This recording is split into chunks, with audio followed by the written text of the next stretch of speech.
Boss Art TV. Yun! Kumusta tayo dyan mga kabrader?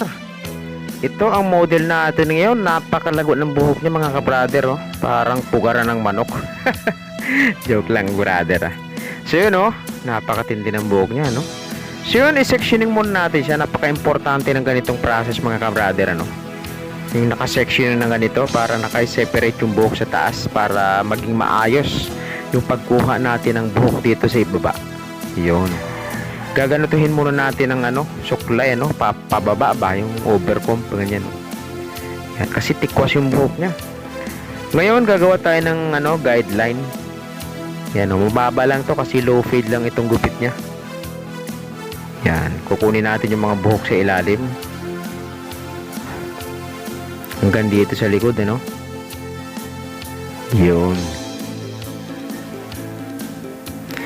So yun, siyempre nag-overcomb na tayo doon. Ang isusunod natin dito, ito 1.5. Yan, kukunin lang natin yung mga nakabukol na kaunti.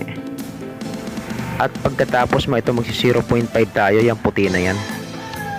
Yan, magtatanggal na dito tayo ng kanto mga kabrader. Ito yung part na pagbe-blending natin. Yun. Yun, saka tayo magko-close. Yan, kukunin natin yung party na yan, yun. Yan, i-blend natin ito ng maayos. Yan, makukunin na natin yung kanto-kanto na yan para maging soft yung pagkaka-fade niya, Yan, open the lever tayo halfway. So yun, ganun din dito. May parting lubog yan itong ating kabrader. Ang papansin nyo, yung lubog na yun, yung madilim na parte na yun, yung gitna.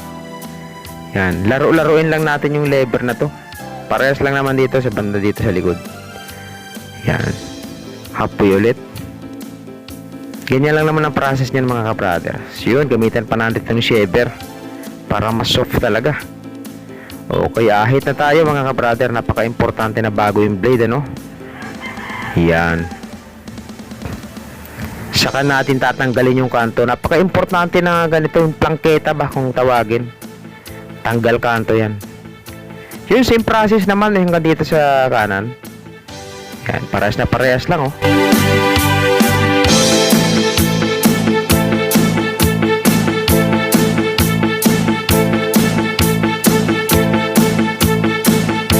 So yun, nag-ahit na rin tayo doon. At ito, tingnan nyo naman itsura nitong ating kabrader,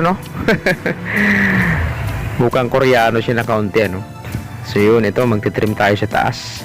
Iti-textured natin taas nito. Babawas tayo. So yun, tayo dyan. Gunting ba? Patapos na tayo mga kabrader. Tingnan nyo naging itsura nitong ating kabrader, Medyo okay na, Kung nagustuhan mo yung video natin mga kabrader, baka pakiiwanan mo naman ng isang like, Mag-comment ko na rin kung taga saan ka para malaman ko kung hanggang saan nakarating ang video na to. At pakishare mo na rin sa iba. Sana may kaunti kayo natutunan dito sa ating for this video. Maraming salamat. God bless.